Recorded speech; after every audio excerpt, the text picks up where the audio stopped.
Lebih bahagia mana sih, diberi atau memberi? Memberi ya, tapi kebanyakan orang di luar sana gitu ya, pasti akan menjawab lebih senang diberi daripada memberi. Tapi coba deh tanya hati kita yang paling dalam, pasti kita bakalan memilih lebih senang memberi daripada diberi. Contohnya nih, kalau hari Jumat ada nasi kotak, enak kan ya? Seneng gak sih? Seneng gitu ya dapat nasi kotak. Terus, tapi kira-kira nih teman-teman, siapa sih yang bakalan lebih bahagia? Kita yang diberi atau donatur yang memberi? Donatur ya, kita sebagai yang diberi pasti bahagia, tapi bisa juga kita lupa dengan pemberian itu. Beda lagi dengan donatur yang memberi, atau kita yang memposisikan diri sebagai donatur yang memberi. Kita bahagia, bahkan saking bahagianya kita bisa aja nggak ngelupain momen yang berkesan itu gitu ya. Memberi atau yang sering kita sebut dengan sedekah atau infak ini bisa membuat kita menjadi orang yang bahagia dan bermakna. Bahkan dalam sebuah penelitian, orang yang sering memberi itu jauh dari banyak penyakit mematikan. Jadi jauh dari banyak penyakit yang mematikan gitu ya, seperti jantung dan stres. Nah, Alan Lux berdasarkan survei yang melibatkan 3.000 sukarelawan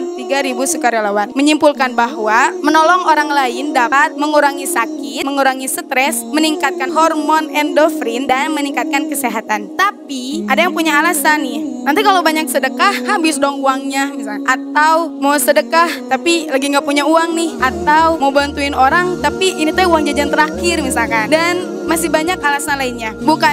Bukankah Allah berfirman dalam Quran surat Ali Imran ayat 133 sampai 134 yang artinya, dan bersegeralah kamu mencari ampunan dari Tuhanmu dan mendapatkan surga yang luasnya seluas langit dan bumi yang disediakan bagi orang-orang yang bertakwa, yaitu orang yang berinfak baik di waktu lapang maupun sempit, dan orang-orang yang menahan amarahnya dan memaafkan kesalahan orang lain, dan Allah mencintai orang yang berbuat kebaikan. Sebenarnya yang menjamin rezeki kita itu siapa sih? Allah ya. Allah yang maha kaya, Allah yang maha pemberi rezeki. Allah yang jamin. Gak ada orang yang miskin karena bersedekah. Bahkan janjinya juga bertambah dan bertambah. Emang iya gitu? Contohnya nih, Abu Bakar As-Siddiq radhiyallahu anhu pernah menyedekahkan seluruh kekayaannya. Setelah itu apa ia jadi miskin? Enggak. Puluhan investor berebut bekerja sama dengan dirinya. Terus Umar bin Khattab radhiyallahu anhu meninggalkan warisan triliunan rupiah. Terus Utsman bin Affan radhiyallahu anhu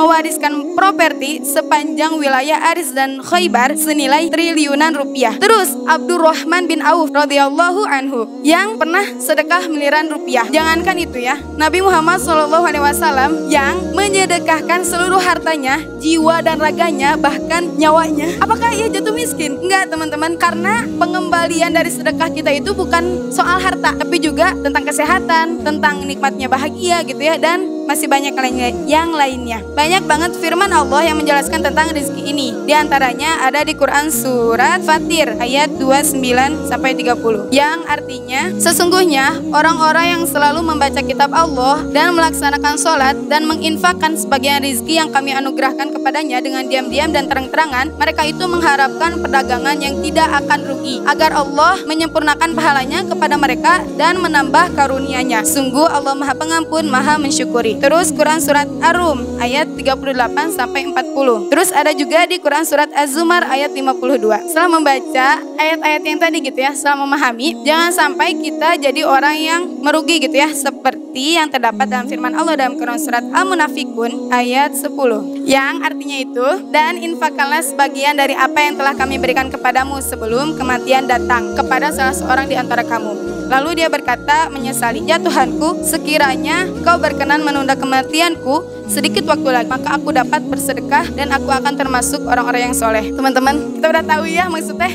orang yang meninggal aja yang pertama diinginkannya itu apa? Bersedekah. Dan banyak ya gitu ya keutamaan bersedekah yang bisa dibaca, bisa dipelajari gitu ya.